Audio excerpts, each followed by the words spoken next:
Well, good morning, everybody. Good to see you. Thanks so much for joining us online. A bunch of you are doing that. And we actually have human beings in the room this morning. Way to go, guys. Thank you so much.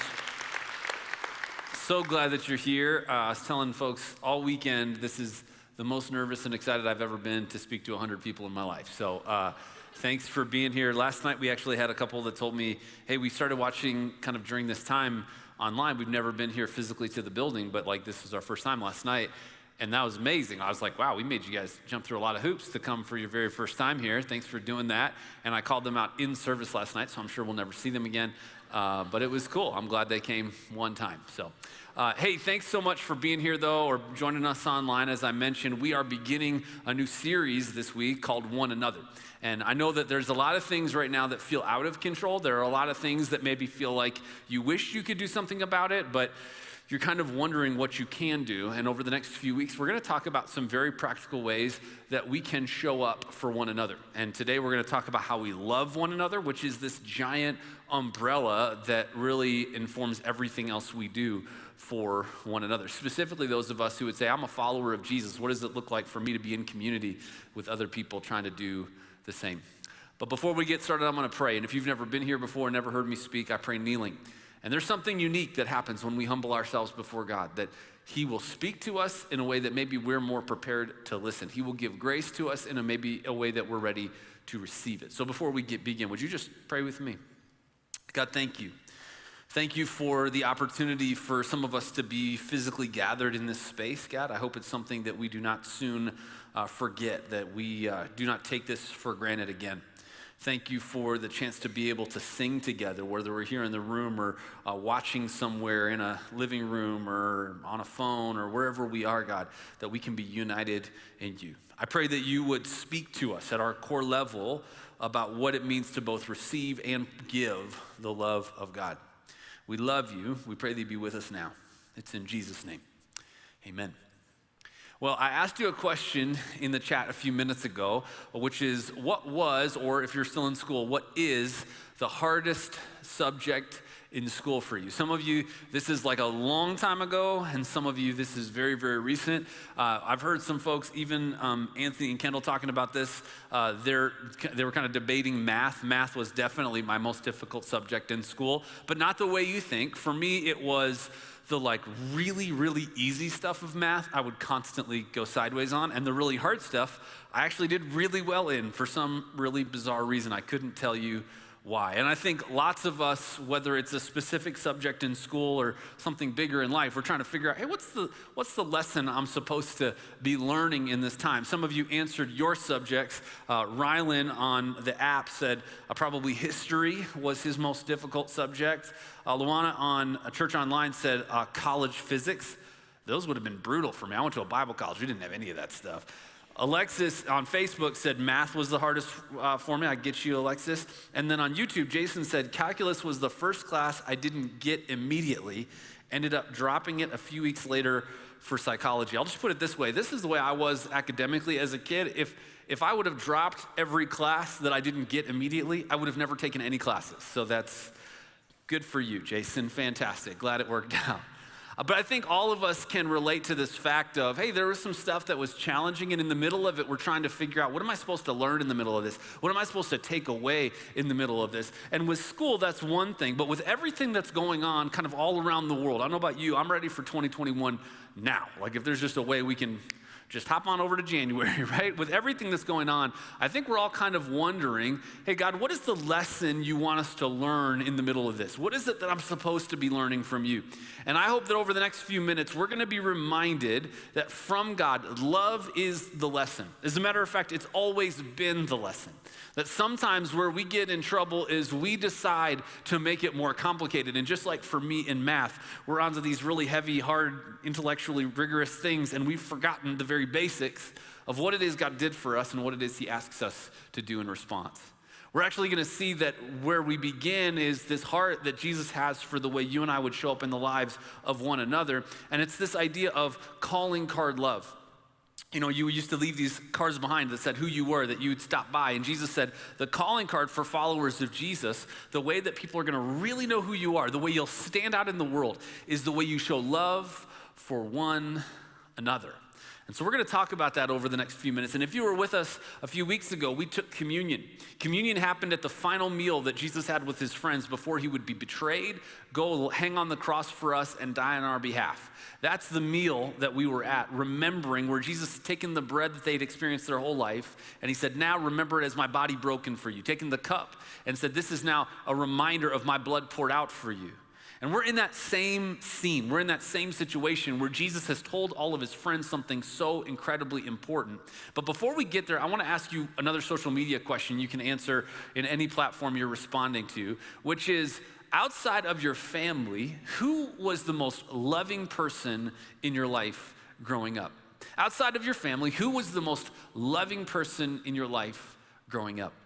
For me, her name was Mary Arth. My family had moved.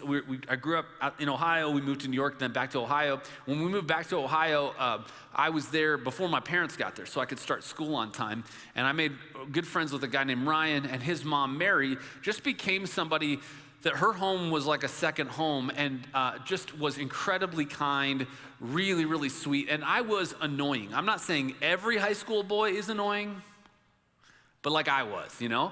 And so she extended so much grace, so much compassion. She was the mom that, like, you could show up unannounced and the door was always open. She would say, hey, do you guys want a snack? And it didn't matter what your answer was, you were gonna have a snack. Like, that was this lady. And she was such a gift to me at a time that I felt pretty vulnerable, a time that I felt pretty lost. I was so thankful for her. So I just wonder, who was that in your life?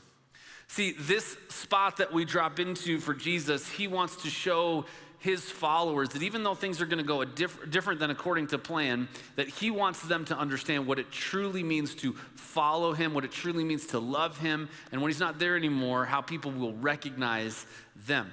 So as we drop into this meal that we were in a couple weeks ago, Jesus shares with his friends that actually Judas would be the one that would betray him. That Judas, who's sitting around the table with them, was gonna sell Jesus out. And then Judas gets up and leaves the room. And I'm sure everybody is freaked out. Everybody that thought back in the day, hey, the Messiah is gonna be a conquering king. He's gonna take over our community and our world. We're gonna be able to be at his right hand. It's gonna be amazing. But then Jesus over and over and over again shows them that it's about the kingdom of heaven. It's not a kingdom of this world. It's a kingdom that has no beginning and no end, that he was revealing in this world and inviting us into. So after Judas leaves and everybody's kind of reeling from it, it's recorded by John this way. It says, when he had gone out, Judas, Jesus said, now is the Son of Man glorified, and God is glorified in him? If God is glorified in him, God will also glorify him in himself and glorify him at once. Little children, yet a little while I am with you. You will seek me, and just as I said to the Jews, now I also say to you, where I am going, you cannot come. A new commandment I give to you, that you love one another. Just as I have loved you, you also are to love one another. By this, all people will know that you are my disciples, if you have love for one another. This is no coincidence for Jesus, right? He spends some time helping them understand, don't freak out. I know that was really hard, and what you just saw with Judas, you had no idea this was coming. I knew it was coming, and if you think, I hope the plan's still intact, he's like, the plan is still intact. It's not going anywhere. I'm still in control. Everything's gonna work out. As a matter of fact, guys, I'm gonna let you know something. Just like I've been telling everybody about, I'm not gonna be with you in this way for very much longer. Don't worry about it though, because there's still a plan for you. There's still a way that people are gonna be able to recognize you. There's still a reason that people are gonna follow me because of you. And the way that he introduces this concept is, to us, like, it doesn't sound that crazy. He says, a new commandment I give to you. And when Jesus says that to us, we're like, sounds awesome, Jesus, what's the new command? Let's go. But for the Jewish people 2,000 years ago, even for his earliest followers, they had hundreds of commands that they were trying to follow. And so one more probably was like, you gotta be kidding me, right? Like another one, you know? And Jesus, he starts by saying what they would have been required to say as young Jewish men twice a day their entire life, which was part of the Shema, love the Lord your God with all your heart, soul, mind, and strength. And then he adds something to it that he's actually been adding to it his entire ministry. When experts in the law said, what's the most important command? He basically answers this way. When an expert in the law a couple weeks ago asked Jesus, what do I have to do to get to heaven? He answers essentially this way. He says, love the Lord your God with all all your heart, soul, mind, and strength, and love others. That's pretty much what he says.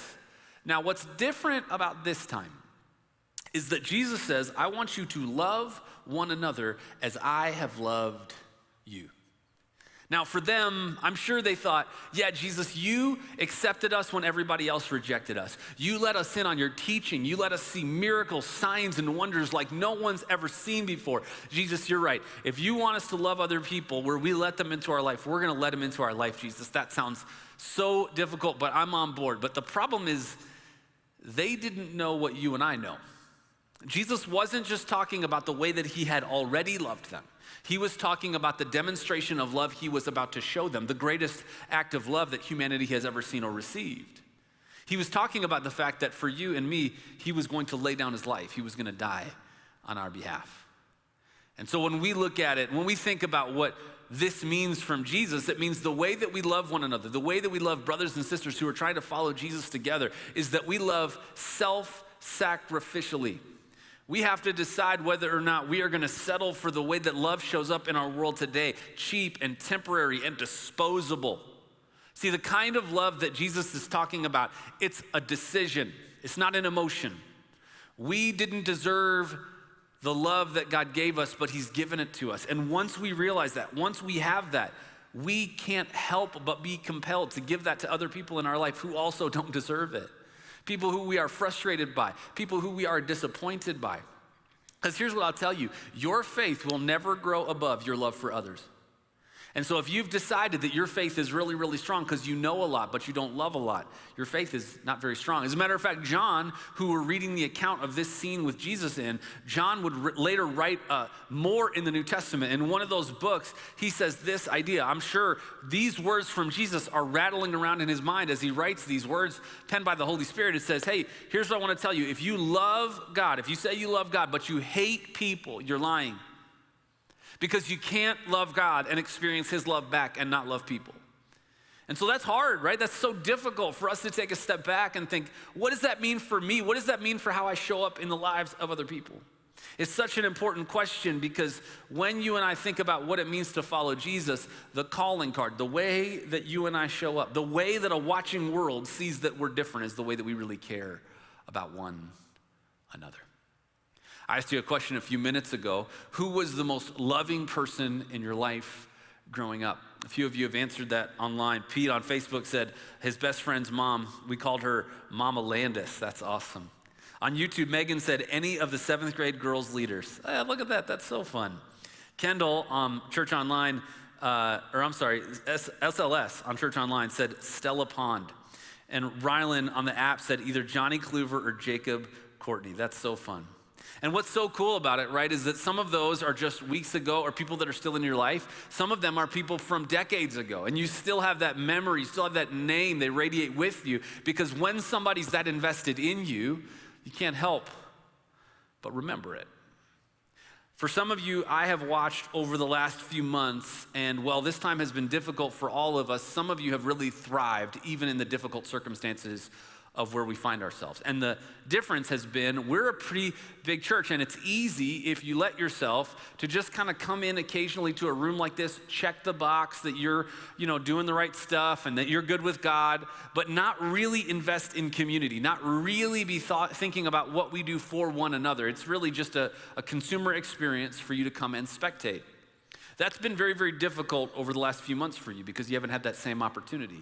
But for those of you who have been invested, for those of you who are involved, for those of you who are in community, as difficult as this has all been, it has been far easier for you because you've continued the pattern of loving one another. The great news is it's not too late. The great news is that you could actually engage in these things still today. You could get involved today.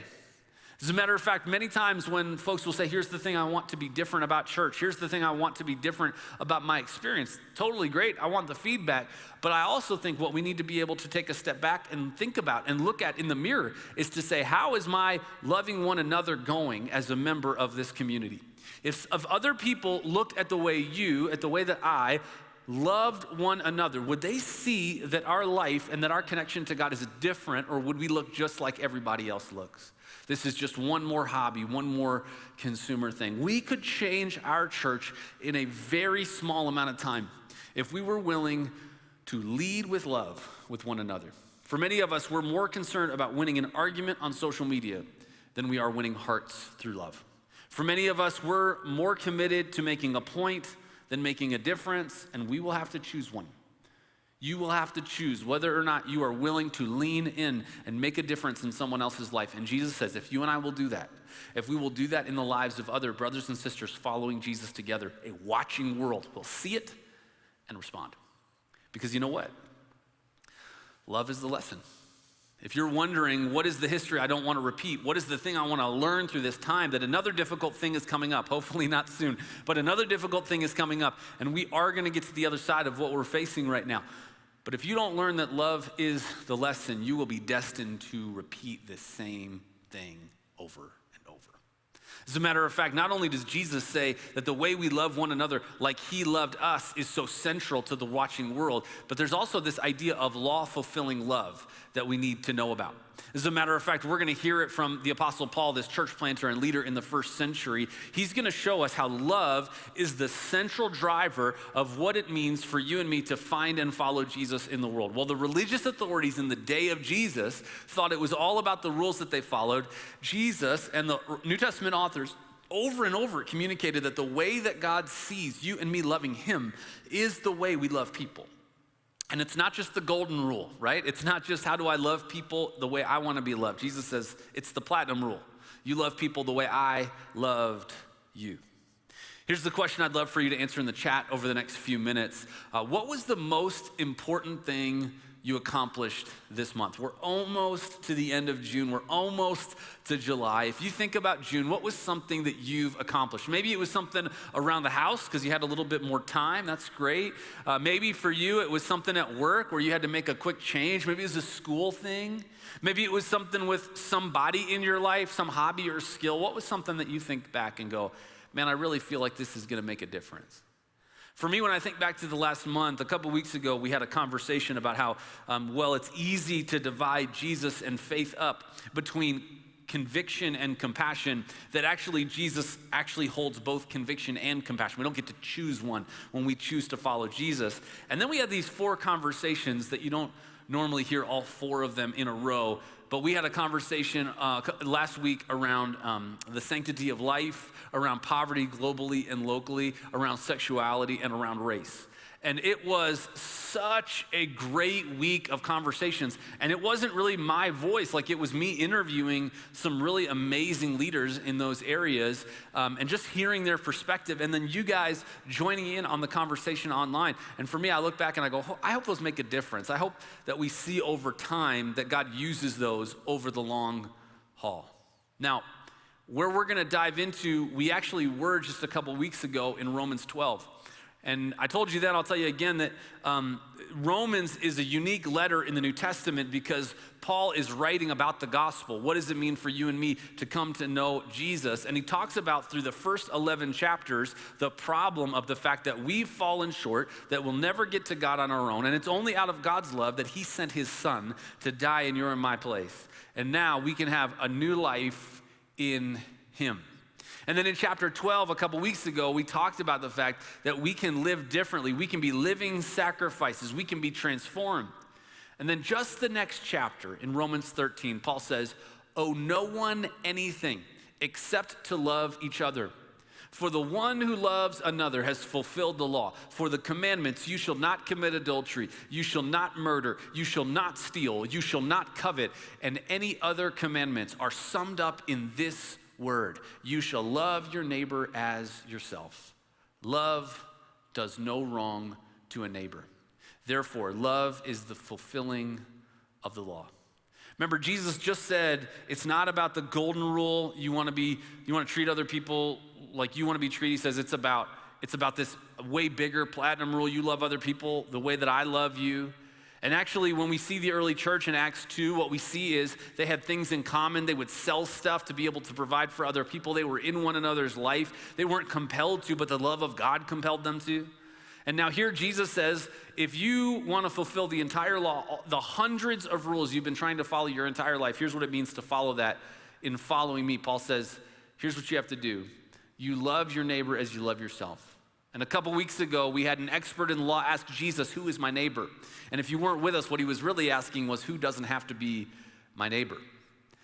And the answer really is that everybody in your life is your neighbor. Everybody in your life is somebody created in the image of God with infinite dignity, value, and worth. Everybody in your life is somebody to be loved, especially the people you were hoping weren't on that list.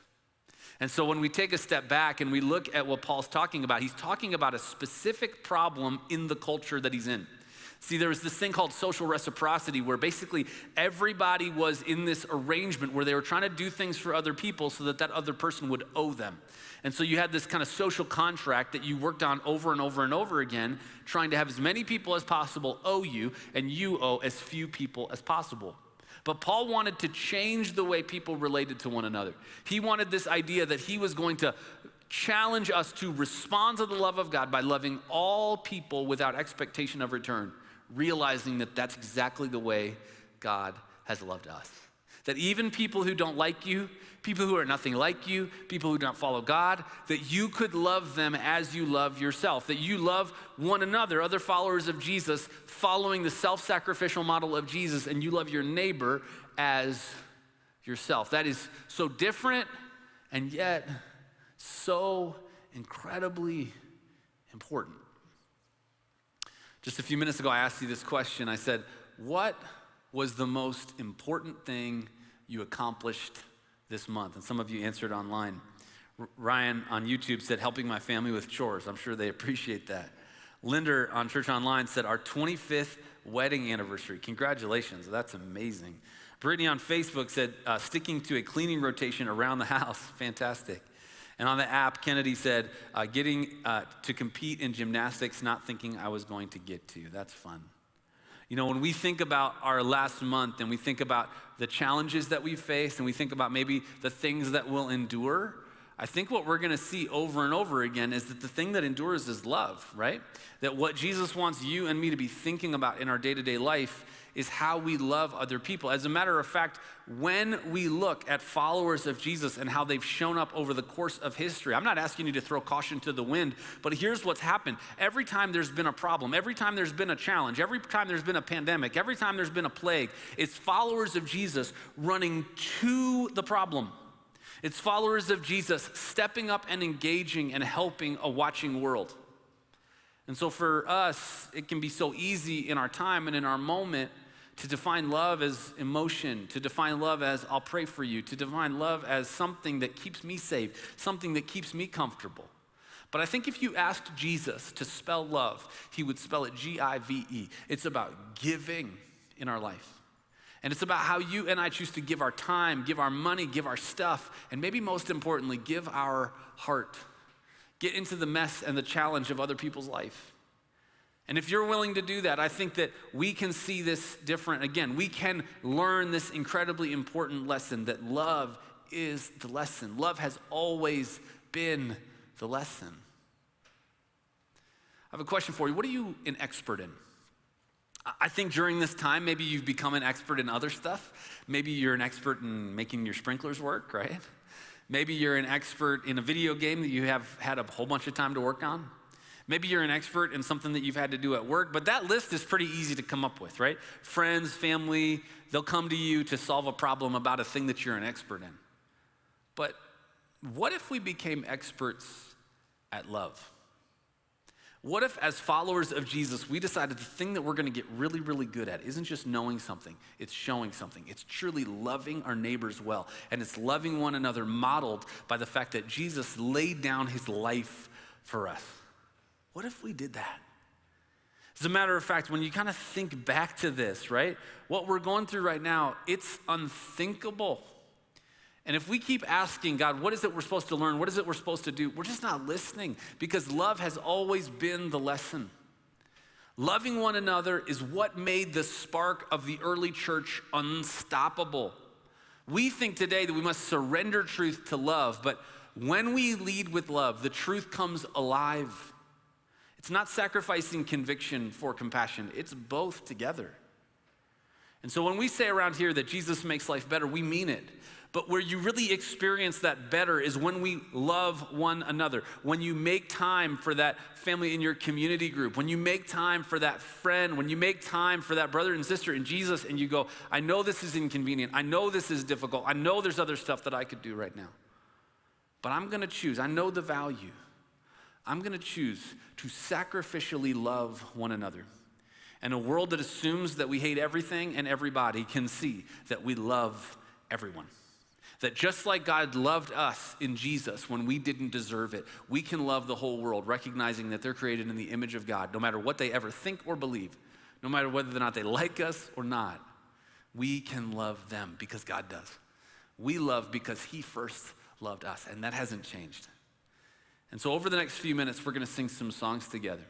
And this first song we're going to sing is about this metaphor from the scriptures about new wine. Wine is this picture of a new life source, a new energy, a new perspective that God can give us. And for some of you, that's what you need. For some of you, it's easy to love people who are like you, or people who like you. But it's very difficult. It's difficult to love some people even in your own community of faith. It's difficult to love some people that are blasting you on Facebook. It's difficult to love some people that disagree with you politically. And Jesus is saying, love everyone. Sacrificially love everyone. So over the next few minutes as we sing together, I would encourage you, maybe it was that name, a name that came to your mind when I said, who's your neighbor? Whoever is on the list that you don't want to be, that's your neighbor. That person, maybe God's going to challenge you to reach out to this week and show love. Remember, it's not an emotion, it's a decision. For others of you, it's going to be, how are you going to reorder your schedule this week? How are you going to reprioritize your time or your money to show love to the people around you? And for some of you, it's going to be taking a step into community right here at Eastern Hills to be able to truly rub elbows with and get to know people who are followers of Jesus, that when challenges like this come, you have people. And a watching world sees the way we love, and they see Jesus in it. Can I pray for you? God, thank you. Thank you for the opportunity after 112 days to have some folks in the room together. Thank you for the gift of your Son, the forgiveness that he offers. And I pray, God, that over these next few minutes, as we sing to you, you would reshape our understanding of what it means to walk with you. It's not just about knowing more, it's about loving more. Remind us of John's words inspired by you, that God, if we say we love you and we hate our brother, we're liars. Challenge us, God, to turn back to you in those places and pockets in our heart where we've been lying to ourselves for far too long. In Jesus' name, amen. Would you stand and sing with us?